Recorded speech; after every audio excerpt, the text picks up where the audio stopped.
कल की क्लास में पहला पॉइंट कवर कर दिया था, आज हम दूसरा पॉइंट कवर करेंगे।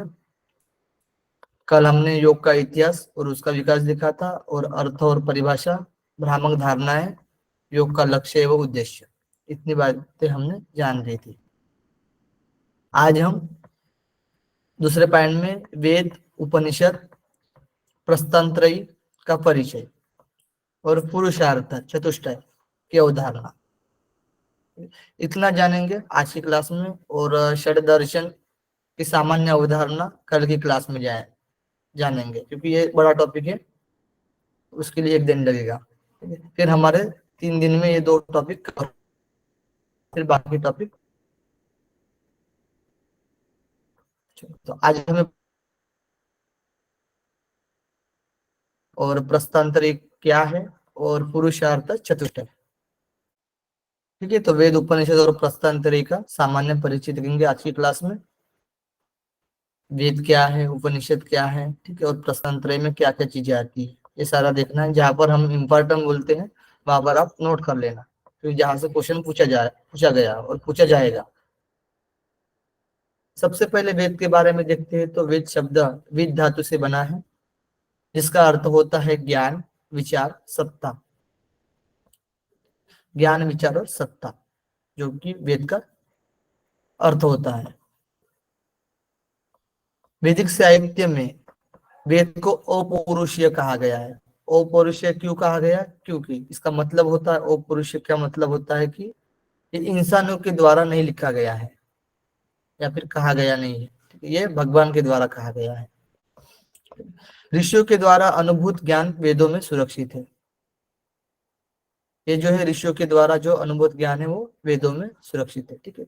इसे हम श्रुति कहते हैं वेदों को, क्योंकि ये लिखी गई नहीं है, वेद लिखा गया नहीं है, तो ये सुना, ये जो भगवान के द्वारा, ब्रह्म के द्वारा ये वेद ऋषियों ने सुना है, और फिर जो वेद व्यास जी है, इन्होंने संकलन किया है वेद को। वेद को अपौरुषीय, श्रुति और नित्य कहा गया है, जो कि नित्य है। श्रुति है, सुना गया है, और अपौरुषीय यानी पुरुष के द्वारा नहीं, तो ये भगवान के द्वारा है, ठीक है, ब्रह्म के द्वारा है। वेद के संकलन करता कृष्ण द्वैपायन वेद व्यास। वेद व्यास क्या होती है? पदवी होती है, और उनका जो नाम है वो कृष्ण द्वैपायन है। वेद को 4 भागों में, वेद 4 भागों में डिवाइडेड है, जैसे कि ऋग्वेद, यजुर्वेद, सामवेद और अथर्ववेद। इसमें अलग अलग वेद में अलग अलग विशेषता बताई गई है, अलग अलग कार्य बताए गए हैं, सबका हम देखेंगे एक एक करके। पहले सिर्फ 3 ही वेद थे, अथर्ववेद को काफी बाद में लिखा गया है। तो वेद त्रयी ऐसे करके क्वेश्चन आता है, और आया हुआ है क्वेश्चन, आप नोट कर लीजिएगा। वेद त्रयी में जो सामने के है ऋग्वेद, यजुर्वेद और सामवेद, ये तीनों मिले हुए हैं वेद त्रयी में। तो वेद त्रयी में अथर्ववेद नहीं आता है, नोट कर लीजिएगा सभी लोग।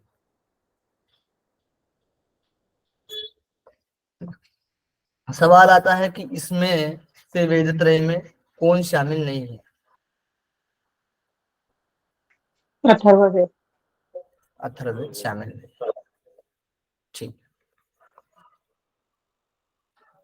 वेद के 6 अंग बताए गए हैं। जैसे हम वेद वेद 4 भागों में देखा हमने, ऋग्वेद, यजुर्वेद, सामवेद और अथर्ववेद। अब वेद के 6 अंग हैं, जो कि मुंडक उपनिषद में भी इनकी चर्चा मिलती है। जब आप प्रमुख उपनिषद पढ़ोगे तो एक मुंडक उपनिषद भी आता है, उसमें भी चर्चा मिलती है। इसमें वेद के जो 6 अंग बताए गए, शिक्षा, कल्प, व्याकरण, निरुक्त, छंद, ज्योतिष, इस प्रकार से 6 अंग है वेद के। ये बहुत ही इंपॉर्टेंट है, यहाँ से क्वेश्चन पूछा जाता है। शिक्षा, कल्प, व्याकरण, निरुक्त, छंद, ज्योतिष। एक एक को जानते हैं कि क्या है। शिक्षा यानी, शिक्षा से रिलेट नाक से किया गया है। हमारे जो कर्मेंद्रिय और ज्ञानेंद्रिय जो बताए गए हैं उनसे रिलेट किया गया है, जो कि वेद के 6 अंग। जैसे कि शिक्षा, इन नाक से रिलेट किया गया है, तो नाक से हम सुगंध लेते हैं, ठीक है। और कल्प, ये हाथ से रिलेटेड किया गया है, जो भी कुछ हम ऐड करते हैं, ठीक है, हाथ से करते हैं। व्याकरण, मुख से यानी वाणी। निरुक्त, ये कान से हम सुनते हैं। और छंद, यहाँ पर जो छंद है सामवेद से रिलेटेड है। ये जो छंद है ये पैर से, ठीक है,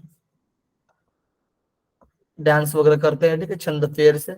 और ज्योतिष, आग से रिलेटेड है, ठीक है, ज्योतिष वगैरह, ठीक है। तो यहाँ पर हम अर्थ देखते हैं वेद में क्या क्या अर्थ है, ठीक है। तो शिक्षा का अर्थ है वेदों का पाठ, यानी उसके यथार्थ उच्चारण की विधि। विधि का उपदेश शिक्षा है, जो कि हम वेदों का पाठ यानी उसके यथार्थ उच्चारण की विधि ही शिक्षा बताई गई है। जो कल्प है, हाथ जो है वो, जिसमें यज्ञ आदि की विधि बताई गई है। कल्प में क्या बताया गया है? यज्ञ आदि की विधि बताई गई है, इसे कल्प कहते हैं। व्याकरण से संबंधित है, शब्द आदि के अर्थ, उसके प्रयोग के नियम व्याकरण है। ये व्याकरण है और ये निरुक्त है। निरुक्त में थोड़ा सा डिफिकल्ट हो जाता है। व्याकरण जैसे ही स्टेप होता है लेकिन थोड़ा सा डिफिकल्ट हो जाता है।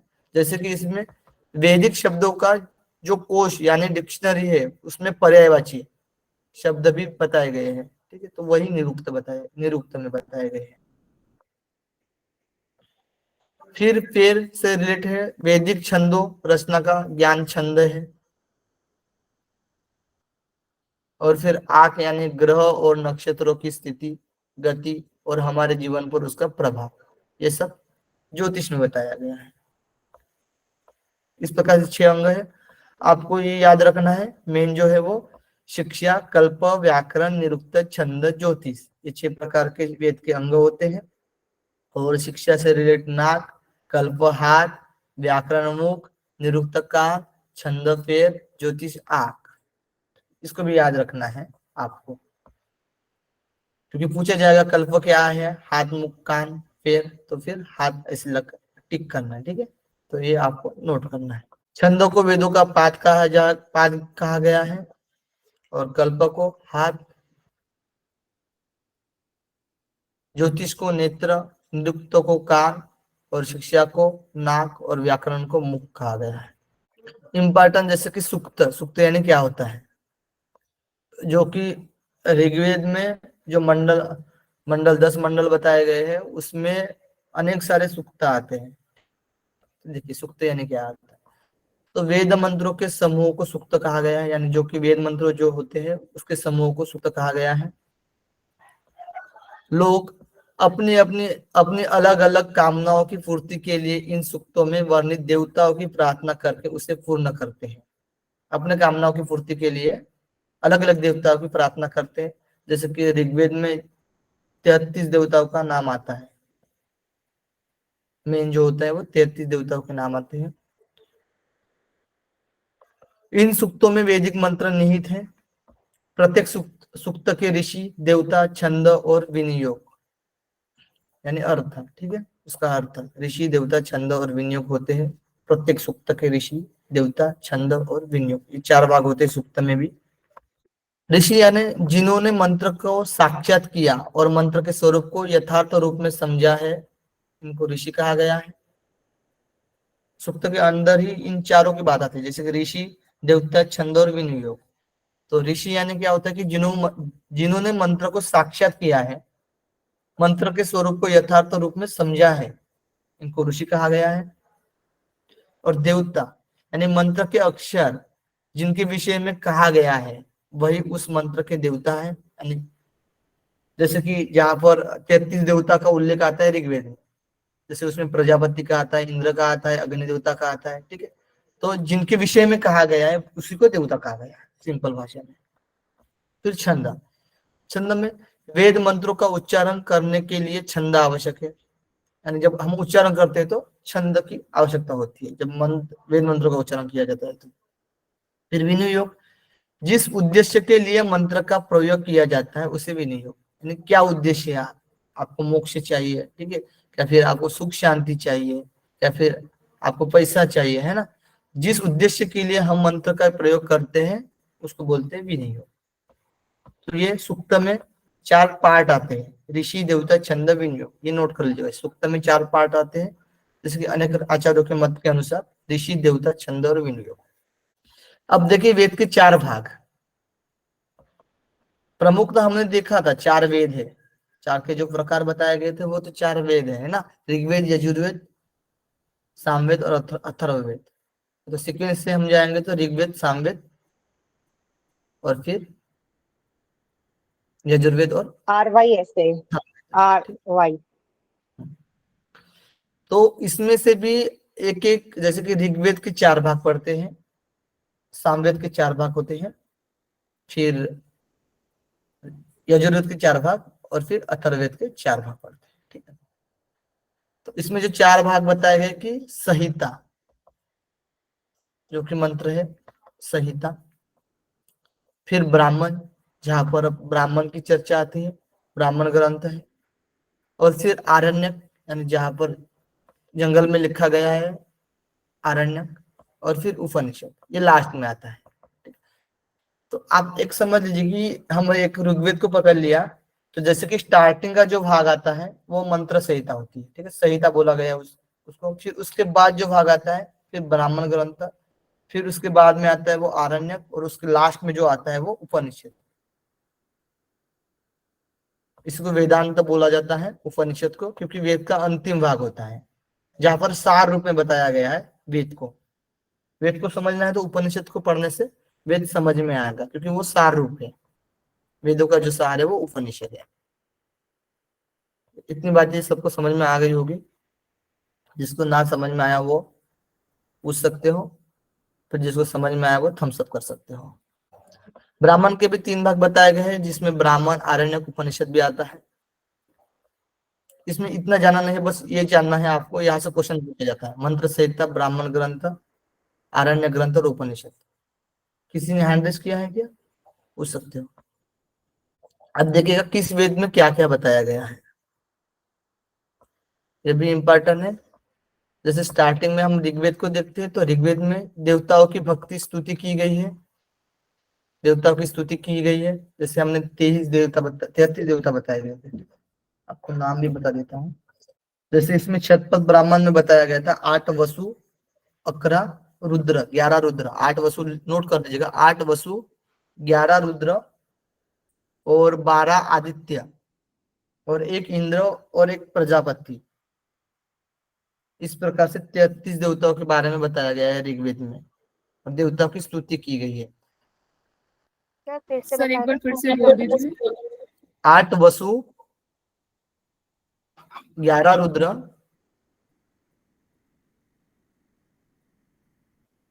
और फिर 12 आदित्य, 1 इंद्र और 1 प्रजापति, और एक इम्पोर्टेंट लिखना है आपको। किसका माइक ऑन है, नोट कर लीजिएगा।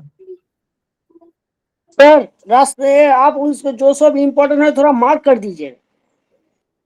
सर एक बार और रिपीट कर देंगे प्लीज। सर प्लीज एक बार और रिपीट कीजिए। 8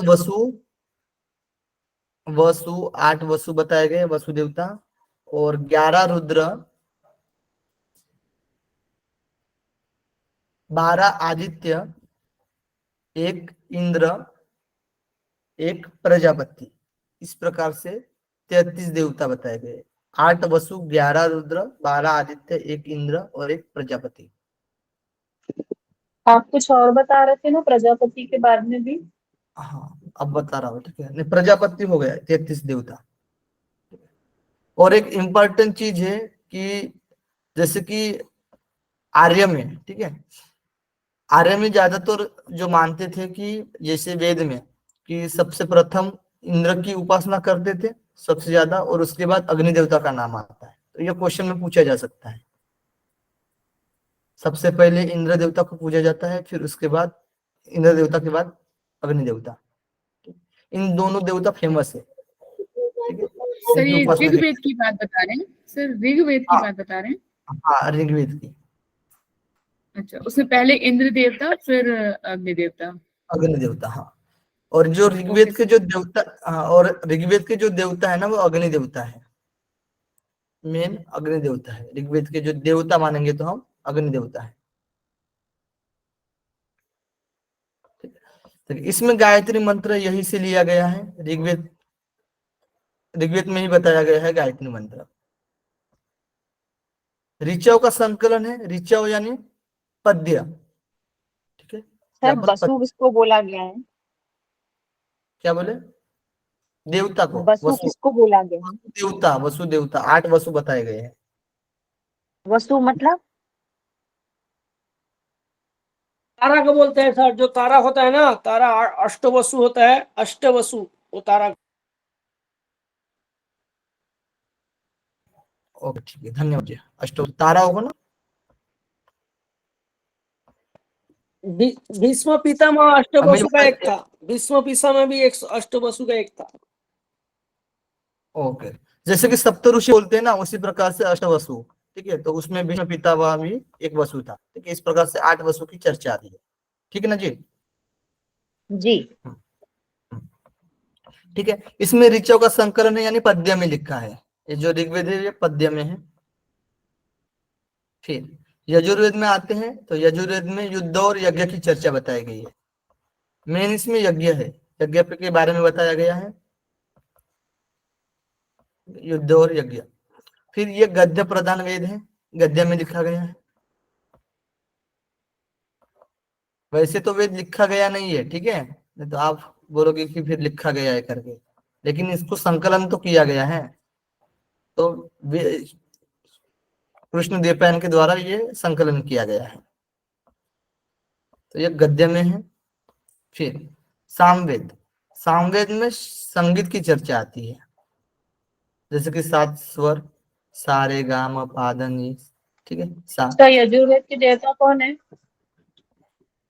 अग्नि, वायु, वायु देवता है, ठीक है। और सामवेद के अग्नि वायु सूर्य देवता है सामवेद के। वॉइस ब्रेक हो रही है। सभी को हो रहा है? नहीं सर, नहीं, क्लियर। मैसेज कर दीजिएगा फिर, वॉइस ब्रेक हो नेटवर्क रहा है। प्रॉब्लम है, नेटवर्क प्रॉब्लम। चलो, सामवेद है, संगीत से रिलेटेड है। सारे गामा पादा निशा जो कि 7 स्वर बताए गए हैं। इसका जो देवता है वो सूर्य है, अग्नि वायु सूर्य, इस प्रकार से सीक्वेंस में याद रखना है, अग्नि वायु सूर्य और अंगिरा। अथर्ववेद में जादू टोना और विज्ञान की बात बताई गई है। सवाल, कुछ सवाल कर लेते हैं इनसे रिलेटेड। युद्ध कला का ज्ञान किस वेद से लिया जाता है? यजुर्वेद। यजुर्वेद से। यजुर्वेद से। यजुर्वेद से। संगीत की शिक्षा किस वेद से संबंधित है? सामवेद। सामवेद। सामवेद। गायत्री मंत्र किस वेद से लिया गया है? ऋग्वेद से। ऋग्वेद। विज्ञान की चर्चा किस वेद में है? अथर्ववेद। अथर्ववेद। अथर्ववेद। अथर्ववेद।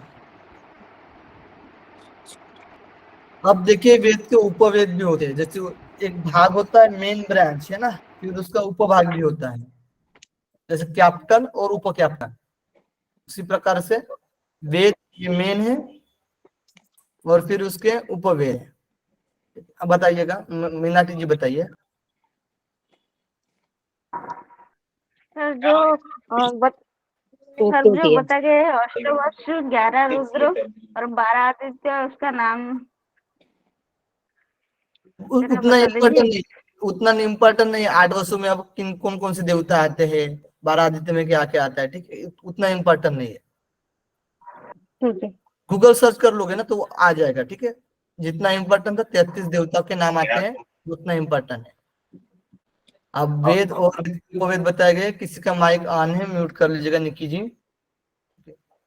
सर आप ही तो अभी हम लोग का गुरु है सर, गूगल में क्यों जाए, आप थोड़ा सहायता कीजिएगा।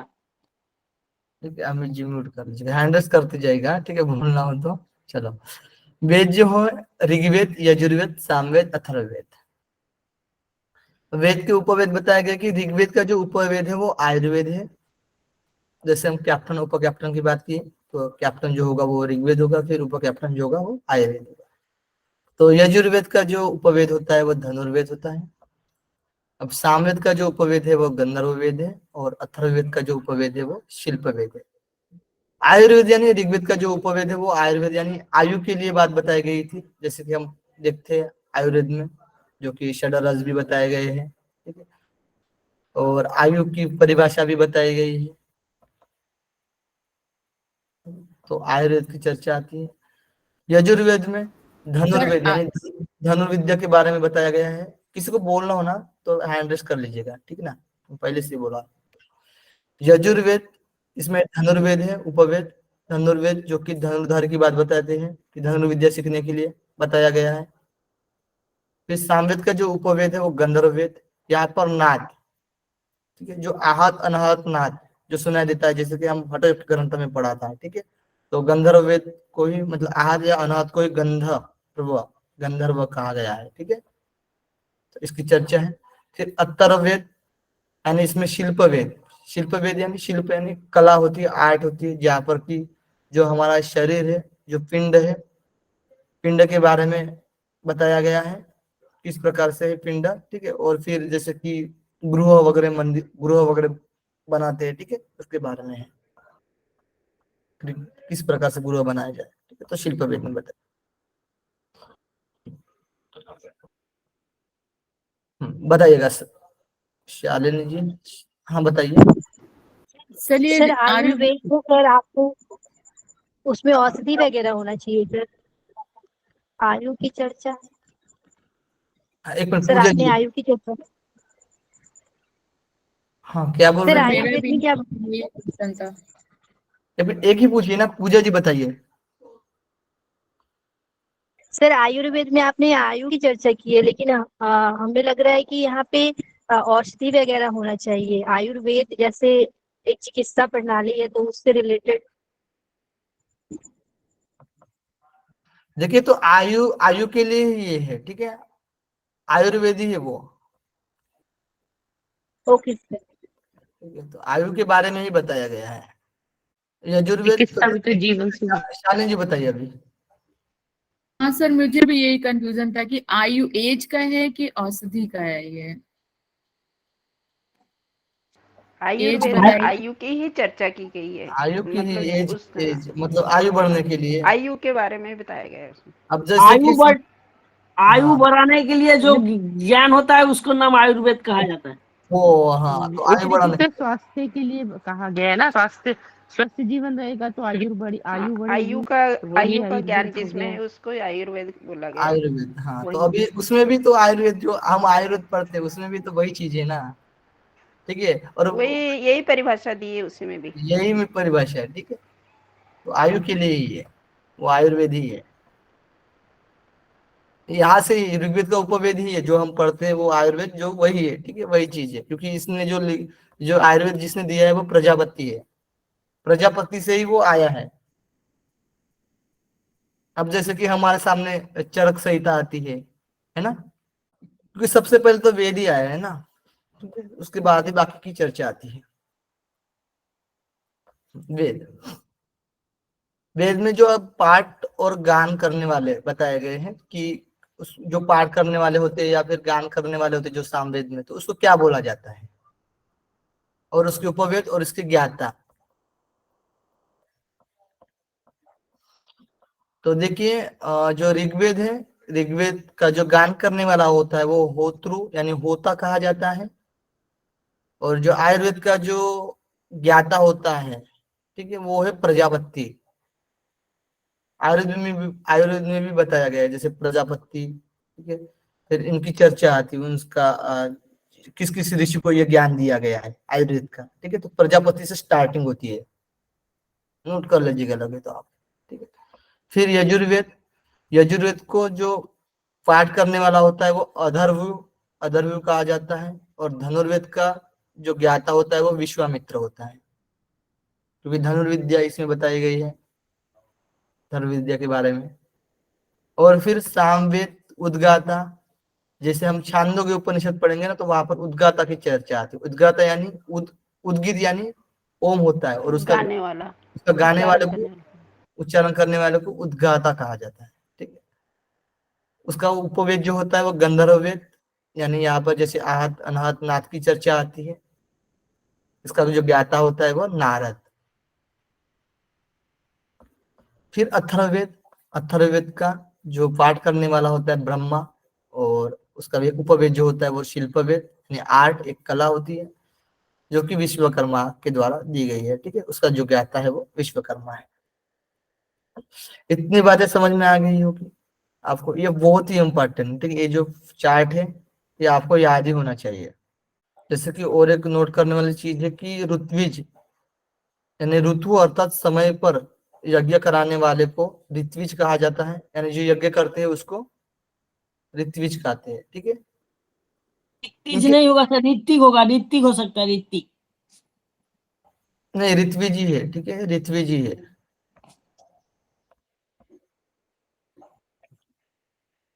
उसको ऋत्विज कहा जाता है, जो कि यज्ञ करते हैं उसको ऋत्विज कहा जाता है। इनके 4 वेद है। अब इनके जो 4 वेद, जैसे हमने अभी देखा था, होता यानी देवताओं का आह्वान करने वाला, तो होत्रु कहा हमने अभी जो ऋग्वेद में, तो देवताओं का आह्वान करने वाला है। और अध्वर्यु यानी यज्ञ का संचालन करने वाला है, तो यज्ञ का संचालन करते, यज्ञ की बातें बताई गई थी ऋग्वेद यजुर्वेद में। फिर सामवेद में उद्गाता, जो कि सामगान करने वाला होता है। और फिर ब्रह्मा, सभी अनुष्ठानों की अनुमति देने वाला होता है, जो होता है ब्रह्मा, जहाँ पर अथर्ववेद के लिए बोला गया है।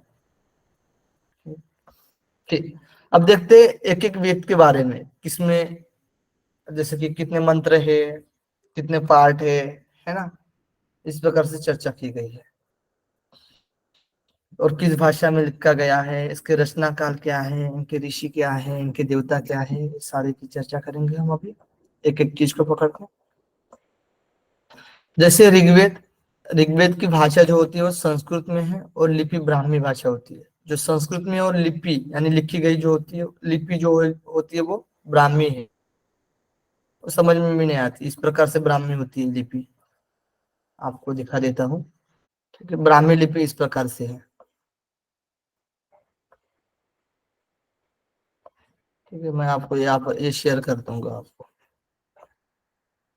अ आ इ को इस प्रकार से लिखा गया है लिपि। ये एक तरह की सांकेतिक भाषा हो गई जी। भाषा संस्कृत में है, जो लिपि है ना वो ब्राह्मी लिपि है। ठीक है, ओके सर, आज मेरा कंफ्यूजन आप दूर कर दिए, संस्कृत और ब्राह्मी लिपि में अंतर क्या है, हम बहुत दिन से ही खोज रहे थे। ओके, धन्यवाद आपको। ठीक है। ठीक है, तो देखिए ना उसमें किस प्रकार से अ आ इ को लिखा गया है, वो ब्राह्मी लिपि है। ठीक है ना, और संस्कृत तो आपको पता है। ठीक है, तो अच्छा हुआ। ठीक है, ऋग्वेद में 10 मंडल है। इसमें देवताओं की स्तुति की गई, जैसे हमने 33 देवता बताया कि, तो यहाँ पर देवता की स्तुति की गई है ऋग्वेद में। हर मंडल से एक एक ऋषि संबंधित है, तो एक एक ऋषि संबंधित है हर मंडल से। अब 10 मंडल से 10 ऋषि संबंधित होंगे। अब पूरे ऋग्वेद में 1017 सूक्त है, साथ ही 11 जो होता है वो बालक खिल्य सूक्त है। इस तरह कुल 1028 सूक्त हुए। लेकिन आपको मेन देखा जाएगा तो 1017 ही सूक्त है। ये जो बालखिल्य एक ऋषि के नाम से पड़ा है, ये जो सूक्त है वो 11 जो सूक्त है वो बालखिल्य ऋषि के नाम से है। और खिल्य मीनिंग होता है कि ये जो मेन जो होती है, जहां पर मेन पांडुलिपि में ये नहीं है। ठीक है, खिल्य सूक्त यानी आवश्यकता के अनुसार इसको नोट किया गया है। ठीक है, इसमें ऐड किया गया है, जो 10 मंडल है ना, इसमें 11 बालक खिल्य ये ऐड किए गए हैं आवश्यकता के अनुसार। लेकिन मेन में गिना नहीं जाता है, मेन में जो होते हैं वो 1017 ही सूक्त है।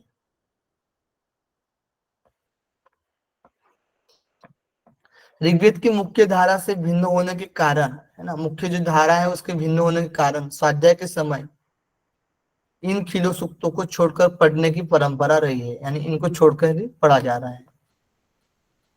टोटल मिलाकर 10,580 मंत्र आते हैं। मतलब पहले मंडल आएगा, एक गोला बना लीजिएगा, इसमें मंडल आएगा, फिर और एक गोला बना दीजिएगा, उसमें सूक्त आएगा, और उसके अंदर भी एक गोला बना दीजिएगा, उसमें मंत्र आएंगे 10,580 ऋग्वेद के अकॉर्डिंग।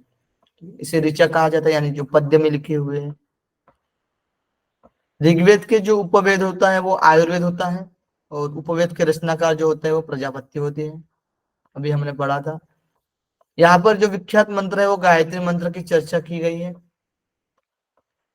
और अस्तोमा सद्गमय जो, ठीक है, अस्तोमा सद्गमय, इस मंत्र का भी ये ऋग्वेद से ही लिया गया है। यह मंत्र भी ऋग्वेद में ही आता है, ठीक है, अस्तोमा सद्गमय। सत्यमेव जयते भी ऋग्वेद से संबंधित है, जो कि मुंडक उपनिषद में सत्यमेव जयते का उल्लेख आता है। तो यहाँ से क्वेश्चन भी आया हुआ था, मुंडक उपनिषद में सत्यमेव जयते किस उपनिषद में है, ठीक है। बहुत जगह पर जहाँ पर पेपर होते हैं योग के रिलेटेड, तो मुंडक उपनिषद में जयते का उल्लेख आता है। ऋग्वेद में किसे पवित्र नदी कहा गया है? तो सरस्वती को पवित्र नदी कहा गया है। Hello sir. अब हैंड रेस करते जाएगा ना, बोलना है तो हैंड रेस करते जाइएगा, ठीक है। हम आपको मौका देंगे, सबको मौका देंगे, ठीक है। कुछ भी बोलना हो आप हैंड रेस कर लेना, फिर उसके बाद हम वो पूछ देंगे, ठीक है। जैसे कि ब्राह्मण आरण्यक उपनिषद हमने अभी देखा था कि इसमें ब्राह्मण का विभाग है, आरण्यक का भाग है, उपनिषद के भाग है, ठीक है। जो कि ये जो शाखा है वो ऐतरेय कौशिक की शाखा है ब्राह्मण, फिर ऐतरेय कौशिक की आरण्यक, और ऐतरेय कौशिक की, ठीक है। जो हम ऐतरेय उपनिषद देखते हैं जब हम पढ़ते हैं, ठीक है, तो ऐतरेय शाखा से लिया गया है, ऐतरेय कौशिक की, ठीक है, इस शाखा से लिया गया। जो एक तरह के संकलन करता है वो महिदास है। फिर आते हैं सामवेद, जहां पर इंपॉर्टेंट बोलते हैं वहां पर आप नोट कर लेना, ठीक है। फिर आते हैं सामवेद। सामवेद गायन से संबंधित है, इसके उपवेद जो होते हैं वो गंधर्व वेद है, और संगीत के 7 स्वर की चर्चा की गई है इस वेद में। सामवेद के मंत्रों का प्रयोग यज्ञ में देवताओं के आह्वान के लिए उचित स्वर के साथ उद्गाता द्वारा किया जाता है, इसलिए साम मंत्रों का पाठ नहीं अपितु गायन होता है, क्योंकि यहाँ पर गायन के रूप में बताया गया है। तो जो देवताओं का आह्वान के लिए उचित स्वर में उद्गाता जो होते हैं वो उद्गाता द्वारा गाया जाता है। सामवेद की 1000 शाखा है, ठीक है, लेकिन इसमें अभी 3-4 शाखा उपलब्ध है।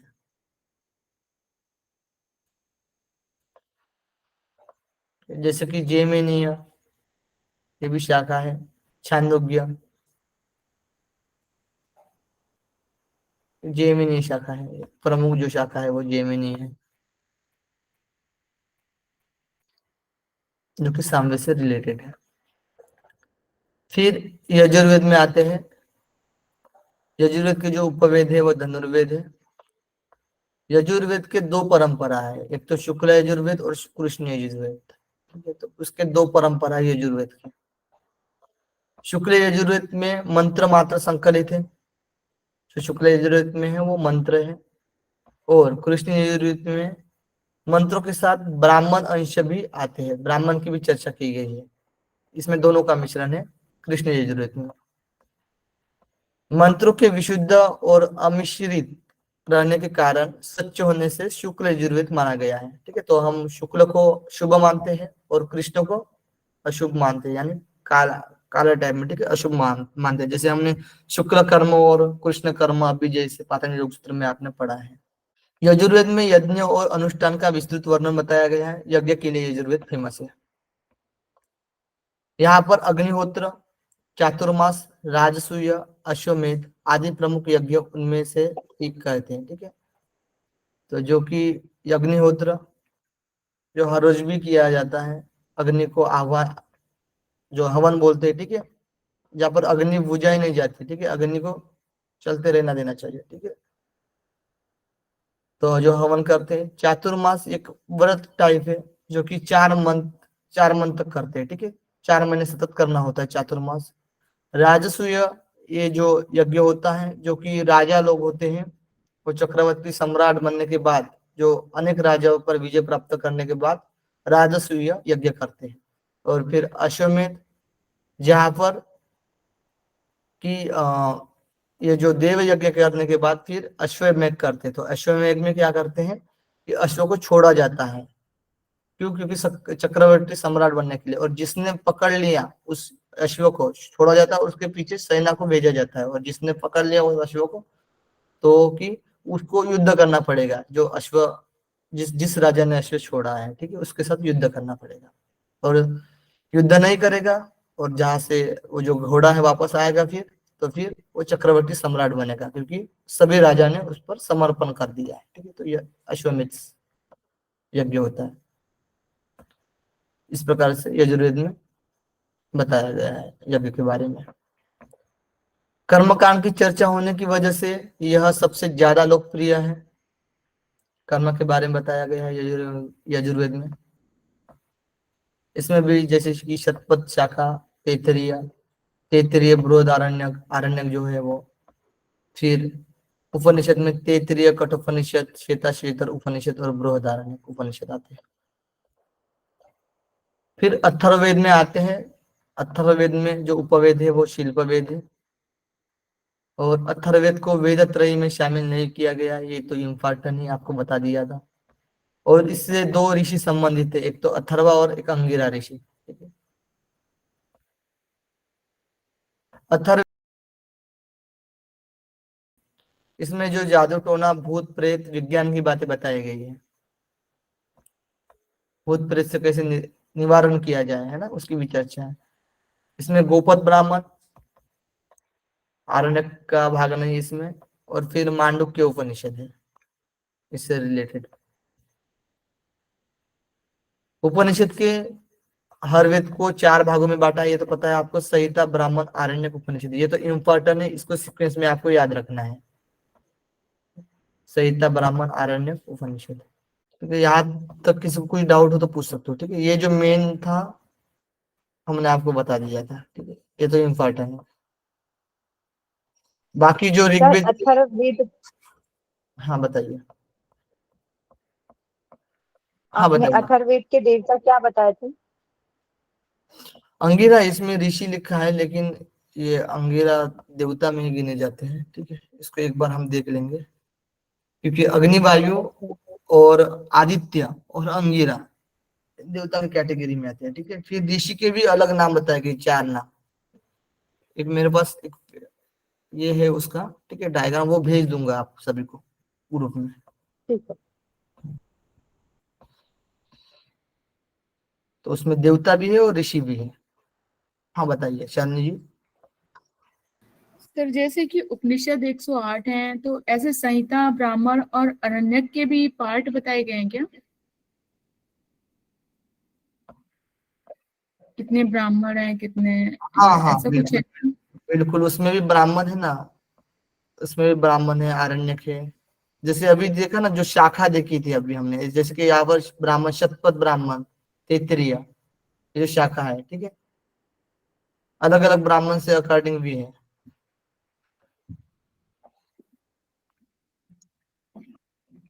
सर इनकी कोई स्पेसिफिक संख्या भी है क्या? ऐसा कुछ मैंने जगह कहीं देखा था, ऐसा हमें याद नहीं।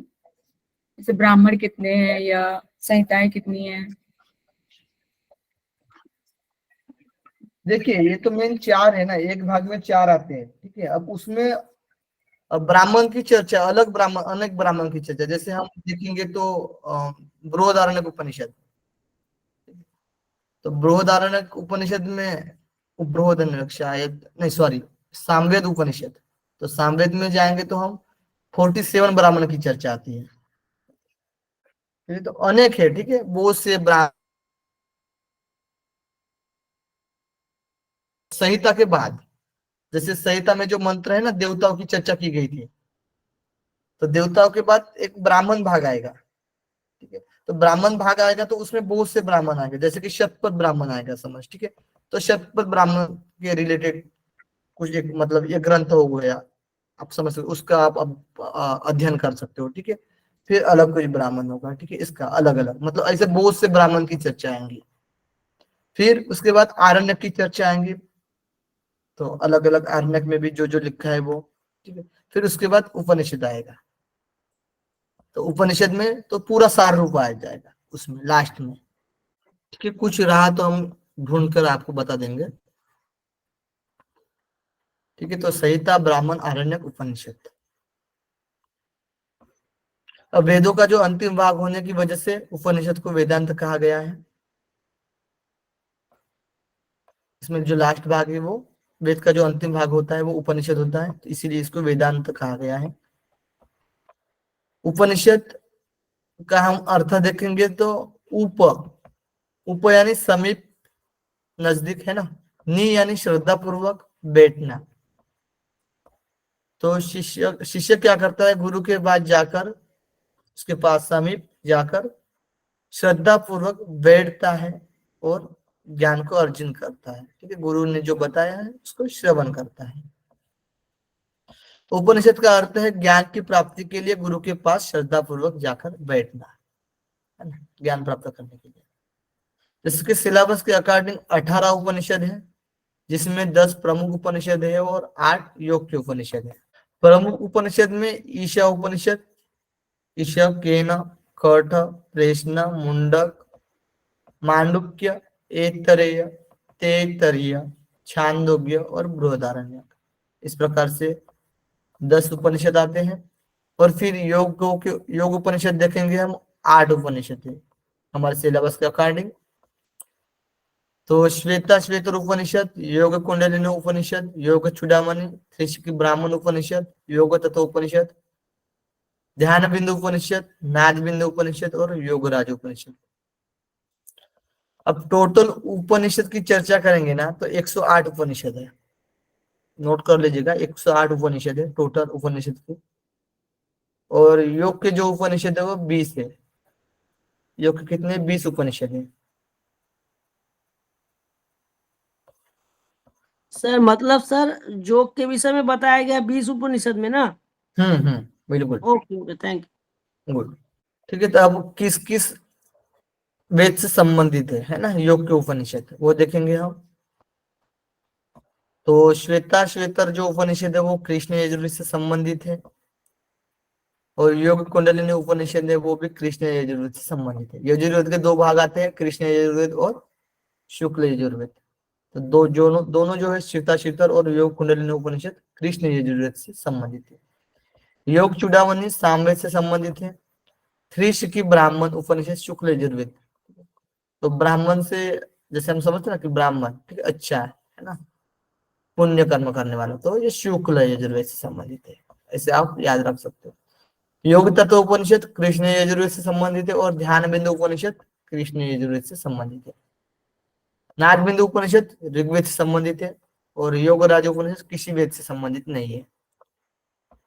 तो आपको मेन जानना क्या है कि योग चूड़ामणि सामवेद से है, और त्रिशिकी ब्राह्मण से रिलेट करोगे तो शुक्ल अच्छा है ना, तो शुक्ल यजुर्वेद।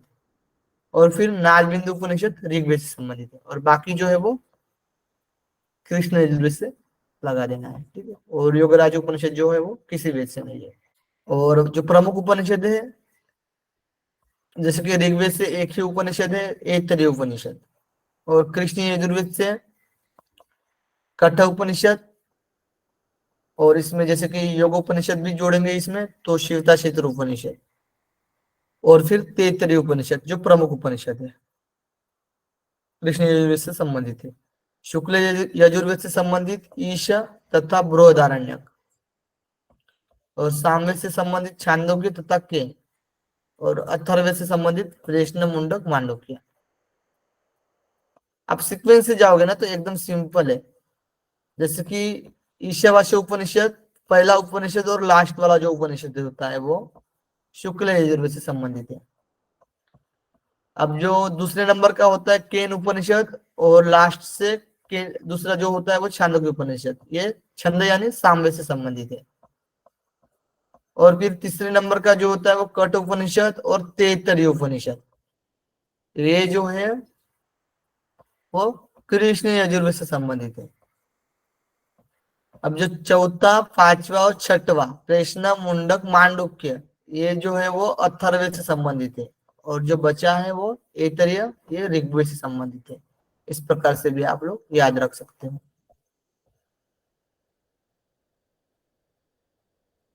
ठीक है, ये तो अभी हमने देखा है। छांदोग्य उपनिषद को सबसे प्राचीन उपनिषद माना जाता है। इसमें देव की पुत्र कृष्ण की चर्चा है। बृहदारण्यक सबसे बड़ा उपनिषद है, यहाँ से क्वेश्चन पूछा जाता है। और सबसे छोटा जो उपनिषद है वो मांडुक्य उपनिषद है। और शंकराचार्य ने 10 उपनिषद पर भाष्य लिखा है, जो कि अभी हमने प्रमुख जो उपनिषद देखा था उसके ऊपर शंकराचार्य जी ने भाष्य लिखा है। यहाँ तक अब रहने दीजिए, 10 बज गए हैं। प्रस्थानत्रयी कल करेंगे, ठीक है, हो नहीं पाया है, ठीक है, कल करेंगे प्रस्थानत्रयी और पुरुषार्थ चतुष्टय, ठीक है।